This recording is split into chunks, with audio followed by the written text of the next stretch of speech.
As the world's most elderly nation, Japan is dancing with a demographic disaster. People are living longer and birth rates are falling fast. No other country has a greater percentage of old people. The government has responded by raising taxes and the retirement age. It's even pushing for a robot revolution to support the greying population. I'm Drew Ambrose. On this edition of 101 East, we ask, how can Japan overcome its ageing pains?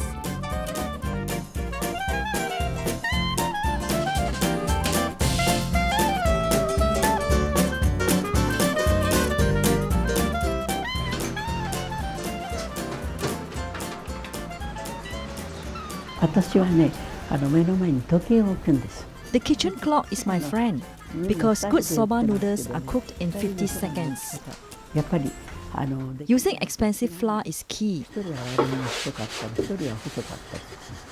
My son makes the soba. I cook the vegetables and tempura. Working keeps me healthy every day. 85 years old and still dishing out advice from the kitchen. Sake Matsuzawa has run restaurants for decades. Her famous lunchboxes drawing customers from near and far. While her recipes are hush-hush, Sake believes Japan's low-fat diet and a sense of community are the secret to longevity here. I sing karaoke, drink with friends, and enjoy nights out. But I actually don't want to live long. I just want to die without pain. Sake lives in Nagano. It's a popular tourist city with shrines and snow resorts and one of the most active elderly populations in Japan. She, like many residents here, is living above the national life expectancy of 83 years. My family tell me I'm a grandmother, so don't work. But I can't just stay in bed. I wake up earlier and start work before anyone else. Aged 100 years old, Kasayo Shimizu is another local resident with no plans of slowing down. She's visiting her older sister, Kasaji, who's 103.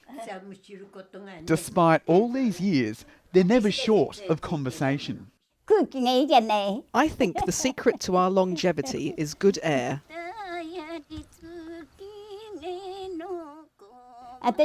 We live in the mountains, so the air is even better. Kasayo is just one of over 50,000 centenarians in Japan. She's lived as a farmer here all her life and still weeds the garden. With her trusty cane nearby, Kasayo can do most chores unassisted. I am not ailing anywhere, and I can still eat everything, and it tastes delicious.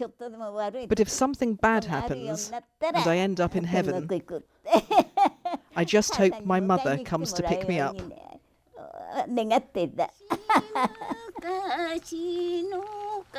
Every day, Kasayo likes singing folk songs about the beauty of her mountainous home. But this landscape is the setting of a darker urban legend called Ubasute, an act where elderly parents were left to die by burdened relatives in tough times. I heard that old people were taken to the mountains. It did not happen in our time, but a long time ago, I heard that elderly people were abandoned and thrown away there. Times may have changed, but in modern Japan, the elderly population is a bigger burden than ever before. 23% of Japan's population was elderly in 2010. By 2050, that number will be 38%. The current government spends a quarter of its budget on pensions and social security for the elderly. The current system of Japan or Japanese social security system, well, we must admit that the benefits are going to the elder generation, whereas the burden is borne by the working and young generation, and we find it unsustainable. Japan's longevity, coupled with shrinking fertility rates, is leading to a rapid population decline. Come to the heart of Tokyo and it's clear this is a booming metropolis. But over the next 90 years, the population here could halve.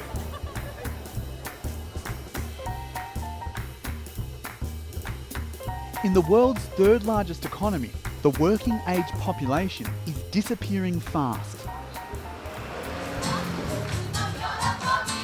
Back in 1965, there were 9 workers for every retiree. Now, there's just 2. The number of taxpayers is declining at a very fast pace. I think the gap between the taxpayer size and pensioner size continue to widen, and the fiscal situation will be under quite significant pressure. Services for the elderly are stretched too. Hidenori Hashi's Tokyo Outreach Centre shelters men in distress. His NGO houses mainly the elderly, like this 93-year-old man. He has chronic respiratory problems, so people think he should be in a hospital. But in Japan, you can only stay there for 3 months. A trained psychologist, Hidenori Hashi says he is encountering more mental illnesses and personality disorders among his elderly clients. He introduces me to Mr. Kudo, one of the men living behind these partition curtains. With worsening dementia, he lives in delusion, fantasizing about a fictitious job and a family who visit. Other times, he's more in touch with a sad reality. To leave here is difficult. When you reach a certain age in Japan, your job options drop. It's like getting cancer. Facilities like this help, but there aren't many. It's not that we want to be here, it's just inevitable. The Japanese government and public see their longevity as a result of high living standards. 40% of Japan's social aid may go to the elderly, but Mr. Hidenori believes there needs to be a radical rethink of public services.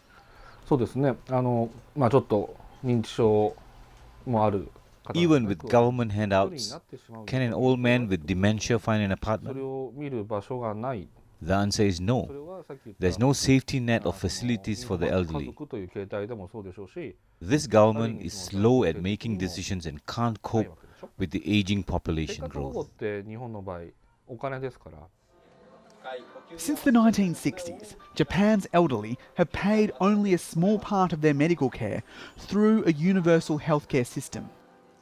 Now, the increased elderly population is putting pressure on hospitals, with many suffering financial losses. Miyoko Miyazawa is a senior nurse at Isai Hospital, a private medical facility dedicated to the elderly. The number of hospitals aren't keeping up with the elderly population. That's why the government encourages care at home. But if you get ill in your house, beds are full in medical centres, and many old people have nowhere to go.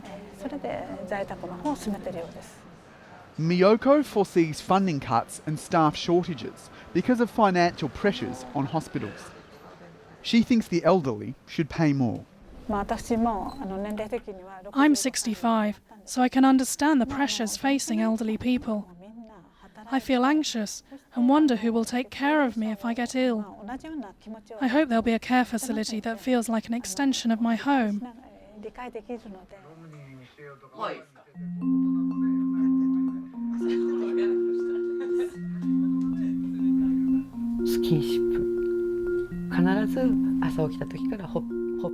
When she wakes up, I touch my cheek to hers to calm her down. I think I remove her anxieties. She can't speak with her dementia. That's why I use touch to tell her I'm always right here for her. Keiko Muramatsu has looked after her mother, Chinea, for over 13 years.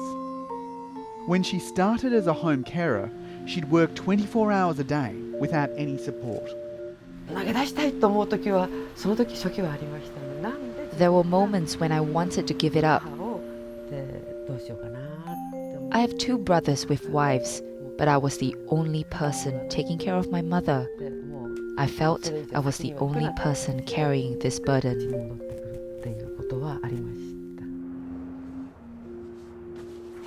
Her mother now uses a daycare service a couple of times a week, giving Keiko time to do the home chores.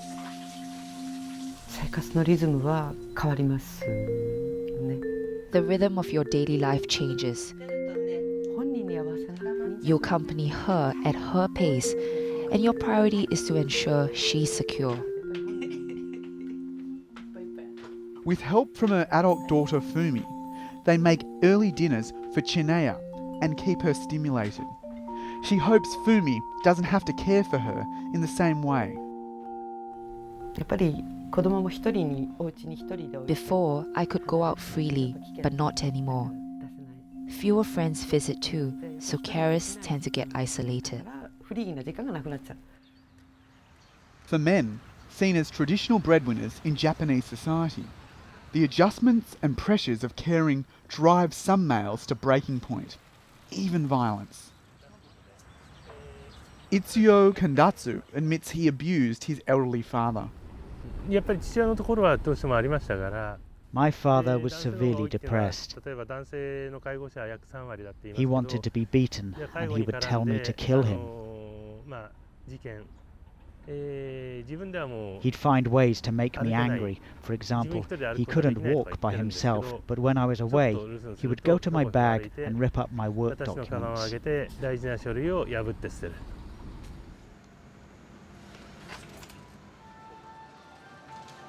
Today, Itsuo is the sole carer for his mother. They go to a supermarket once a day, even if they don't need to buy anything, so she's less isolated.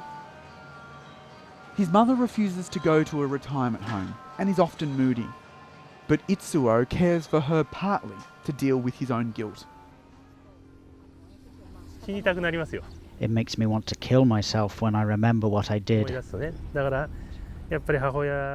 When I saw my mother in a wheelchair at my father's funeral, I realized that from now on, I'll dedicate my life to my mother's care.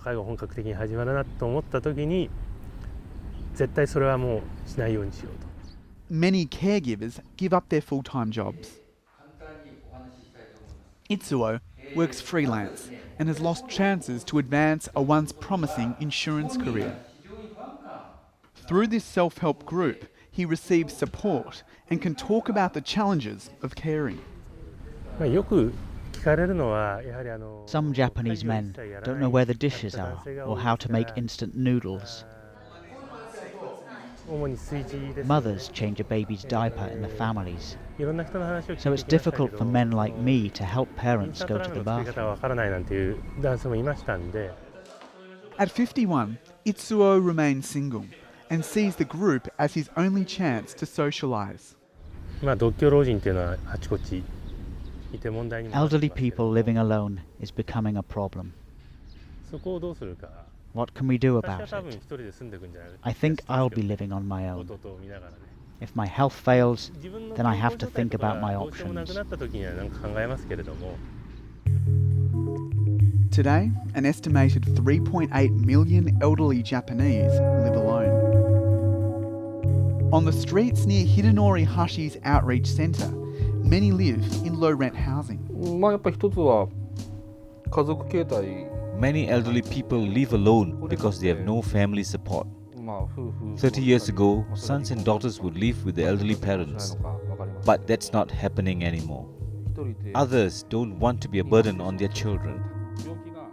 As part of his work, Hidenori visits lone elderly, hidden away from Tokyo's bright lights. One former client stands out.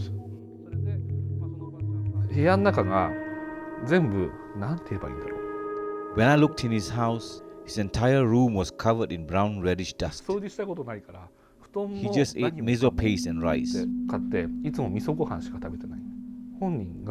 What astonished me more was that he would scream but he couldn't speak. Because he was not communicating at length with anyone, he had forgotten how to talk.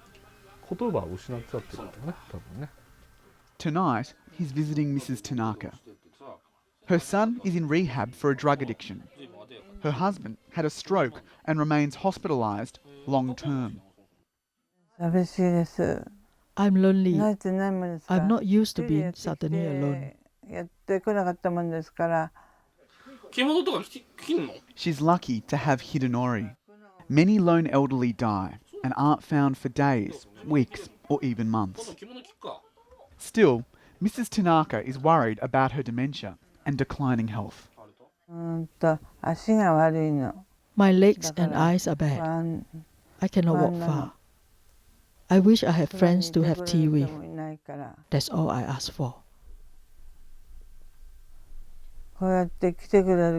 People do visit, but at the end of the day, they go home.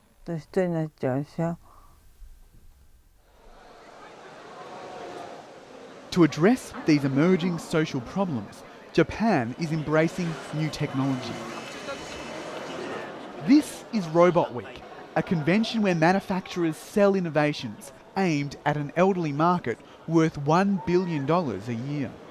From electronic baby seals as companions to bionic legs that aid mobility. Big brands like Toyota are in on the act, selling these partner robots that fetch objects like a bionic pet. We don't just make cars, we're using auto technology to help the aging live fulfilling, non-dependent lives. If families live apart from their elders, they could remotely support them using these robots. Right now, the popular items are remote-controlled beds, tools and other gadgets that help the aging with household tasks. This device helps the elderly go to the bathroom in a country where adult nappies now outsell infant ones. Elderly people often feel uncomfortable with robots. This product is different. The machine naturally replaces the steps for using toilets and changing diapers. It's an extension of their everyday life. The government hopes 1 million industrial robots could assist the Japanese workforce by 2025. But advanced technologies like partner robots are as expensive as sports cars and haven't attracted the elderly market. When it comes to developing this robot technology, there's still a long way to go. For an elderly person who's dependent on a partner robot, everything needs to be barcoded so the robot can recognise it. Battery life for these robots is yet to be determined, and if an elderly person is experiencing a medical emergency, they're quite slow to respond. The challenge of these robots is the limitation of tasks. They can only pick things up and bring them to you. For the general public to use this robot, it needs to conduct more sophisticated tasks. Boosting immigration could be one way to address Japan's demographic decline. Tokyo's Issei Hospital has accepted foreign nurses from Indonesia and the Philippines. But only 2 out of 11 staff passed rigorous language tests. Even supporters of immigration, like Miyoko, have their reservations. Japan can't sustain itself without more foreign workers, but they struggle with the language and culture, and they don't always get along with local staff. Medical centres don't accept many foreign workers, so I'm afraid foreign nurses go to English-speaking countries instead. To support the ageing population, the government is raising consumption tax by 5%. As the burden increases, that hike will double to 10% in 2015. Out of 5%, 4% will be used to stabilize the current system. But at the same time, the remaining 1% will be used to enhance the social security system, which means that more benefit will be enjoyed by the younger generation. Some economists applaud the measures, but say not every elder deserves such entitlements. Well, the wealthier people should accept a cut in, benefits. That is almost inevitable. And in that sense, I think what we are saying is that Japanese government cannot continue to pay for all the people, all the retired people. So they have to be selective. Japan's government is introducing a raft of new policies for the elderly to try and improve medical care, services, and prioritise the distribution of social security. They're also raising the retirement age to 70. They can still make themselves a vital part of the economic activities. So I don't really think that the aging in itself is something we have to be pessimistic about. The important thing is that as long as they are fit and willing, we can provide them the opportunities to continue working. Nobuhiko Hasegawa may be 65, but he still feels young at heart. Happily working as a guide at a Disney amusement park. Nobuhiko agrees with raising the retirement age and believes he could work past 70.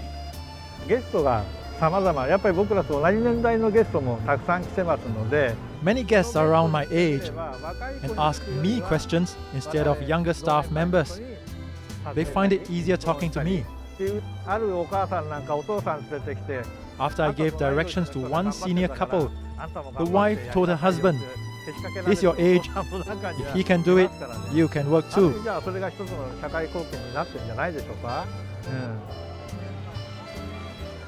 Nobuhiko says many elders can still contribute to corporations in their old age. With 40 years of hospitality experience, he guides younger staff through the rigours of professional work.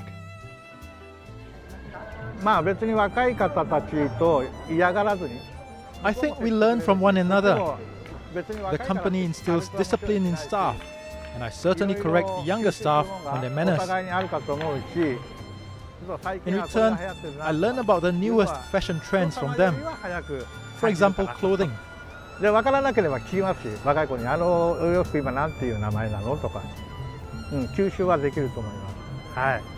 But some say raising the retirement age won't make much difference, and the Japanese government is living in a dreamland. In reality, we do not anticipate the people above 65 years old would start working, more. I think, the people tend to want to retire at the age of 65. So direction-wise, policy seems to be right. But in terms of the effectiveness, we're a bit skeptical.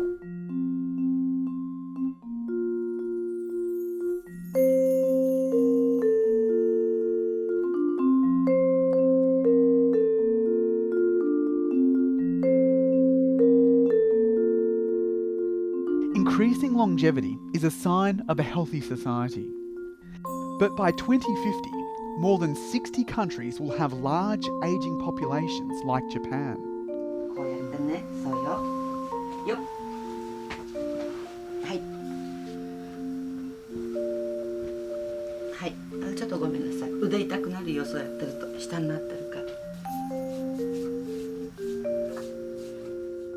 Now in her 60s, Keiko Muramatsu is coming to terms with the challenges of being a carer and an elder herself. I try to let her do things she can do, so she feels less of a burden. She knows she has to rely on me, but I try to not let her think that way.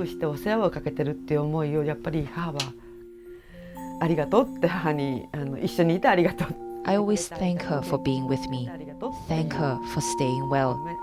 She's important to me, and I'm grateful for her. That is why every day and throughout the day, I tell her thank you.